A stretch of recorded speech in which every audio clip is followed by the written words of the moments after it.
What is up, everybody? My name is SirEmCeeCoy, and welcome to part 2 of 3 for the TCU Horned Frogs off-season. Season 3 is over. We did the recap in the last episode, and now we're about to get into off-season material. The recap took a whole episode. Let's get into it. So we went 13-1, won the Tostitos Bowl and the Big 12 championship. So I'd say my job security is pretty safe. Last time we had a record like this was in 2010, where we won the Rose Bowl, being in the Midwestern. And since then, we've been trying to get back to that, and we did. Otherwise, some pretty successful years in the past. But that transition to the Big 12 was a little tough at first. But you see, we've been climbing ever since. I started off at 5-7, 9-5, and now 13-1. Looking at some coaching changes in the Big 12. We're seeing defensive coordinators leaving for new jobs. Some are expiring. Kansas State, their entire coaching staff just up and retired. So that's definitely interesting, to say the least. And you see Isaac Matthews. That's a pretty familiar name for us. And I'll show you why in just a quick second, why Isaac Matthews sounds like such a familiar name. Because he was our defensive coordinator and he left. Also, so did our offensive coordinator, Jared Anderson. So we lose both offensive and defensive coordinators, which is very rough. We're going to see there's Isaac Matthews, the head coach of Kansas State. So he decided to stay within the Big 12, which is a very interesting decision on Isaac Matthews' part. It's going to be interesting to see. As if it wasn't bad enough, we're losing a lot of seniors. Now we lose both our offensive and defensive coordinators. So both this offense and defense are kind of without an identity at this point now. Moving on, we'll see Jared Anderson signed with Mid-Tennessee State. School that I honestly didn't even know existed until right about now. So I feel like Mid-Tennessee State might just end up be one of our warm-up teams. But I feel like we're going to have to see Mid-Tennessee State at some point this season and pay Mr. Jared Anderson a visit. And I'd be lying if I said I wasn't really I was surprised actually to see our coaches leave, after having an outstanding season. But I guess that's just the way things go in the NCAA. You leave for bigger and better jobs, and then eventually you go pro. Now we're going to look at some of our players leaving, and Trey Greco, the freshman kicker, he decided to leave because of playing time. So he's obviously supposed to be our starter. I try to offer him that, and he leaves anyways. So we don't have a kicker all of a sudden. Moving on, we'll see Davion Pearson is projected to go round 1. That's pretty awesome. Devontae Fields projected round 3. Eric Perry, a punter, projected in round 4. He must be like a superstar punter or something. Chris Hackett projected in round 5, and Trayvon Boykin is projected for round 6. But something that is missing right there, BJ Catalon. For some reason, I don't know if he chose not to declare for the draft or what it is, but he was not in that. And we see the actual draft itself, still not there. Moving on, we're going to look at scouting. And this is probably so far the best scout that we have got. Mr. Eric Maxwell, the #1 athlete and I believe the #1 recruit in the nation. He's got just about everything going for him. Not quite high-end speed with 89 speed, but 85 man coverage, 84 zone coverage, and 82 press. He might be potentially a corner. And with that 6'1 frame, he has the ability to be a corner, or if I wanted to, I could move him to one of the safety positions. But I feel like depth at safety isn't really an issue at this point. So we might be seeing Eric Maxwell as a corner. And at 6'1", 205, he could be a pretty dominant shutdown corner guy. Moving on, we're going to look at Brian Shaw, 6'4", 235. He's a big guy. He's a #5 quarterback. He's 4-star, and he's not exactly the prototypical quarterback that we're used to bringing in. He only has 68 speed, and we're used to fast guys. But at 85 throw power, 82 throw accuracy, he's definitely a pocket quarterback, and depending, he might see some time a few years down the road. Obviously, right now, we all know that Brad Little is the future of this team. But depending, injuries happen, shit happens. Brian Shaw just may see himself in a starting role at some point down the future. I don't think he's going to be a bench rider his entire career, though. I will say that. But he also does show some interesting stats in terms of, look at that, 77 break tackle. Moving on, we're going to look at 4-star athlete Andy Clark. He's 6'4", 203, and as I was looking through his stats, I just wasn't really sure what I wanted to do with him. He's got 87 speed, only 72 carrying, 65 catching, 75 throw accuracy. His coverage is pretty bad. I wasn't sure what I wanted to do with Andy Clark. And honestly, I'm still not 100% sure what I want to do with him. At this point, I think I'm going to see whatever position he fits in best. That's where I'm going to put him. You know, he has size to be something good. You know, he's got that raw, natural size. But in terms of actual position, I'm not even sure at all where I want to put Andy Clark at this point. Moving on, just a depth chart filler, honestly. Dave Nolan, I was looking for some big running backs, but there weren't too many available.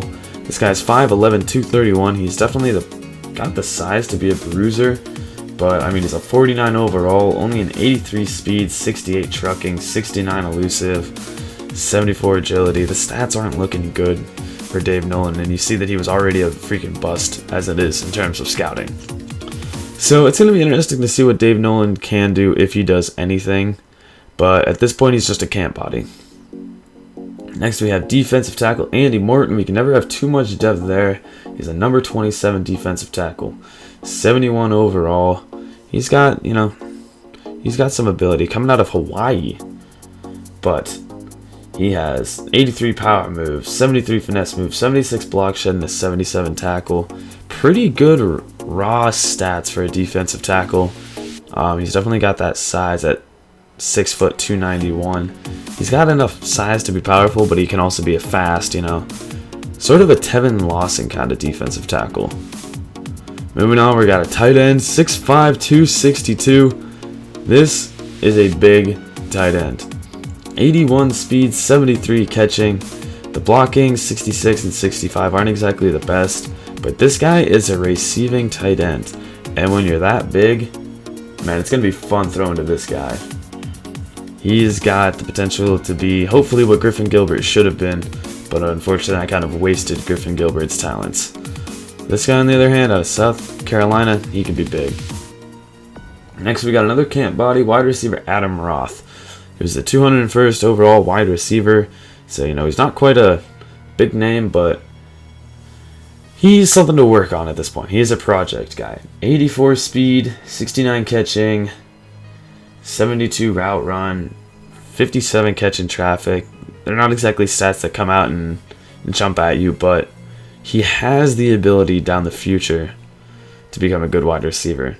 It just depends on, you know, his development through his redshirt year and all that kind of stuff. But we'll see what happens with him. Next we have defensive end Brian Ray. He's the 42 overall defensive end out of Kilgore, Texas. Brian Ray's got an 81 power move, 76 finesse moves, only a 69 block shed, and the strength is one thing that bothers me, that 67 strength. But that 80 excel and 72 agility, hopefully this is an edge rush sort of guy. But 76 hit power is pretty impressive too. We're going to have to see what Brian Ray can turn into.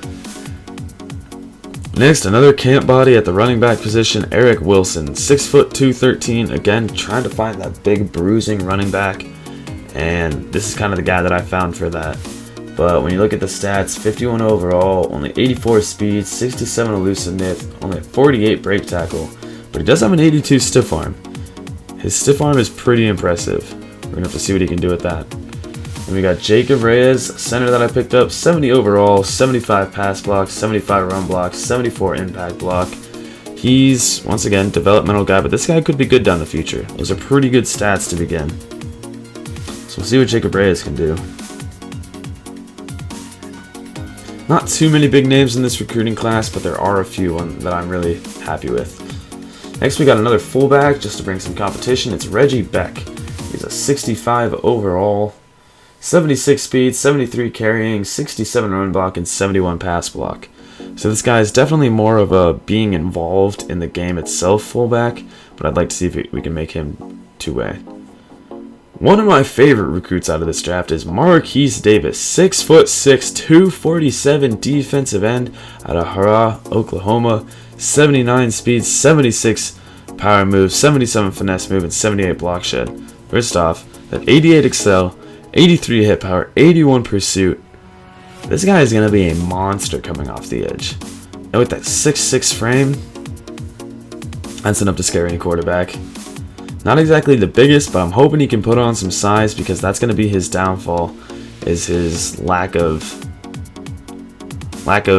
bulk just in general, because a good tackle is going to be able to throw him on the ground pretty quickly. Moving on, we got a cornerback, and that cornerback is Anthony Avery. Sorry about that. 89 speed, 77 man coverage, 75 zone, 74 press. He has got some work to do. He's got raw athletics in terms of speed, but in his coverage, it's going to need some work. Another quarterback is Joey George. Again, just sort of another camp body. 88 speed, 77 man, 75 zone. Stats are looking pretty familiar compared to Anthony Avery. He does have a pretty high hit power, though, for a corner. We'll see what he can turn into. One of the better players, again, is guard Bobby Cook. He's the number 7 overall guard. We stole him away from Baylor, and I was extremely happy to see what he's bringing to the table. 87 pass block, 77 run block, and 79 impact block. We might have to move this guy to tackle, but for now, he could be a day one starter with those kind of stats. Another good tackle we picked up was Ronald Franz out of Cleveland, Texas. 82 pass block, 75 run block, 74 impact block, 82 strength.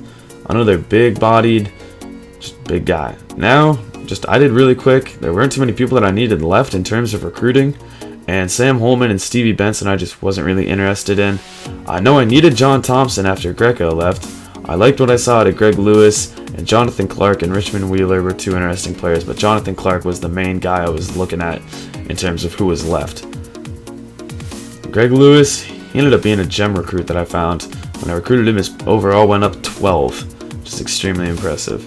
So there it is. Those are the points, and well, we didn't get Wheeler, we lost out on him. We lost out on Joe Jones by only 35 points, so close to getting him from Houston. Baylor also got Sam Holman, so they get 2 guards. Wasn't really interested in Holman, and Stevie Benson ends up going to the Aggies. So I'm not really too disappointed about that. I did get Greg Lewis and John Thompson, and I also got that wide receiver that I was looking for, Jonathan Clark. So in terms of those 3, I'd call it pretty much successful. I won out on him by a lot. I wasn't sure how much Auburn was going to go in on him, so I wanted to ensure that I was going to get Jonathan Clark. And we did. We got him by quite a mile, but that's okay. At 6'4", 215, Jonathan Clark is quite the athlete. Along with Greg Lewis and, of course, John Thompson. Clark might see himself as a starting freshman. Obviously, John Thompson will. He doesn't really have much of a choice. But Jonathan Clark, it kind of depends on the wide receiver depth and how I feel about that one. Of course, we got Joe Jones going to Houston. Interesting choice by him. An Oklahoma native, and he skipped out on OSU and Oklahoma. So now we're doing position changes. Looking at Eric Maxwell first. He's better overall at free safety, but I want him to be a cornerback. So, Eric Maxwell is now officially a corner. First, let's just make sure. Let's check those stats again really quickly. He does have that throw power, but we don't need another quarterback. 57 tackle, doesn't look good for a safety. 85 man, 84 zone, and 82 press. After looking at that, it's pretty clear what we want to do with Eric Maxwell, and we move him to the cornerback position. Next, we got Andy Clark. Like I said with him, I'm just going to put him at what I feel suits him best. And it's not his best overall, but I feel like in the end, as I scroll through the entire position, he doesn't really fit out on our defense. I decided to make him a wide receiver. He has really good size for that, 6'4", 203. So Andy Clark goes there. And finally, we're looking at Derek Kindred and Zach Jackson. We talked about it earlier, and we're making it official. Derek Kindred is being moved over to the free safety position. He's a hard hitter. Kyle Jackson's just going to have to wait one more year. And then we're also going to go ahead and move Bryson Henderson over to the left end and keep Tim Henry as the starter on the right. Looking at progression in training, this team got pretty good. Not as many 90 plus overalls as we did last year, but it kind of sets us up to be a little bit of an underdog team, and I like being an underdog team. One of the best players that we had progress was, of course, quarterback Brad Little. He's got a 90 spin move, which I'm not sure where that even comes from. 91 throw power, 93 throw accuracy. Moving on running backs, we got Trevorris Johnson at an 88 and Davis at an 87, who somehow got faster. 96 speed, 99 acceleration. Avery Davis is going to be deadly. It's going to be interesting to see which one of these running backs does get the majority of playing time, when both of these guys are looking pretty good right now. And Avery Davis does spot an 83 break tackle, also pretty impressive. With Trevorris Johnson, 88 break tackle and 86 trucking. Avery Davis with 99 elusiveness. My god, those are some crazy stats. 95 spin, 94 juke. Avery Davis might win out the starting job with stuff like that. But Trevorris Johnson does have a better carry, just being the bigger guy. Avery Davis, we've seen him get hit over the middle and losing the football. Fullback, nothing big here. Chris Brown went up to a 69 overall. It's nothing too special to look at. Wide receivers, Colby Listenby will be our guy. The senior red shirt, 95 speed, Ty Slanina, and also Cameron Echo Loopers. These are our starters. The wide receiver class is looking a little different this year. It's going to be interesting to see how this turns out. Just going through. Nothing stands out. Slanina's got quite the spin on him and the jukes. I like an elusive wide receiver, and he's looking like he could be just that. Catching traffic, we got an 84 for Listenby, route running 89, leading the way on all those. Moving on to tight ends, Charlie Reed is our number one guy, and he's not much big on catching. That's definitely Burtnett's thing. Yeah, Charlie Reed, not the receiving tight end, which is good considering how little we used our tight ends last year. But he does have a 71 pass block and an 84 run block, so it'll be nice to be running behind Charlie Reed. Made a little mistake here. Going on, we're going to look at left tackles. We're not going to go through any specific stats, but we see we got sophomore up to an 83, another sophomore up to an 82, junior is an 83, so our line is a little less than better. We're starting the rookie there. And going back real quick, looking at center again.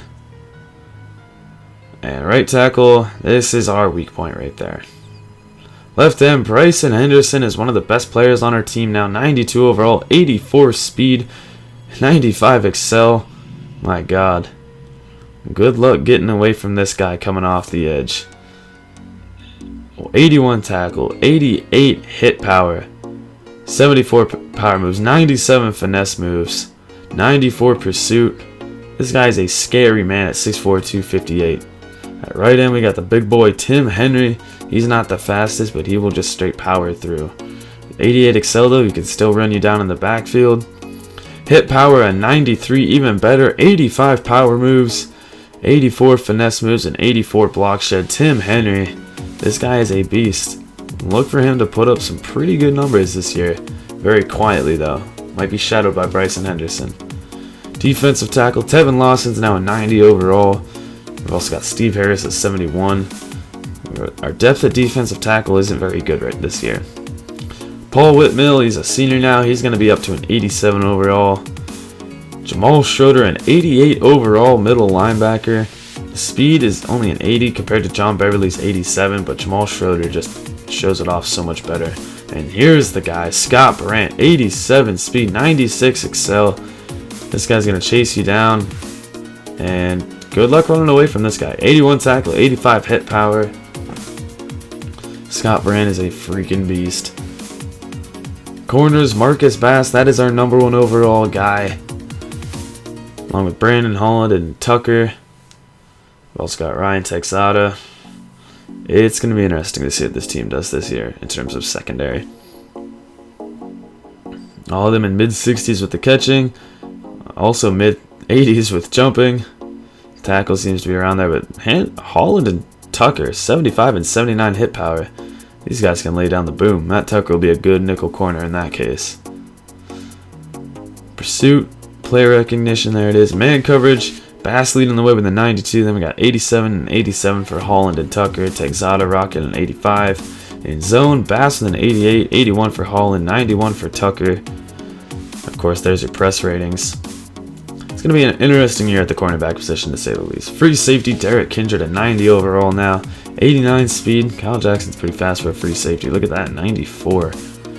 We'll be seeing him starting for sure next year. But moving on through, we got the 92 Excel. 68 catch, not the best in terms of a free safety, but we'll see what he can do with that. He does have a 73 spectacular catch and an 89 jump, so 78 tackle, 82 hit power. Power moves are there, 99 pursuit. Once again, you're not running away from too many players on our defense. They are fast. 78 play rec, 92 man coverage, 86 zone. Derek Kindred is going to be pretty good this year at free safety.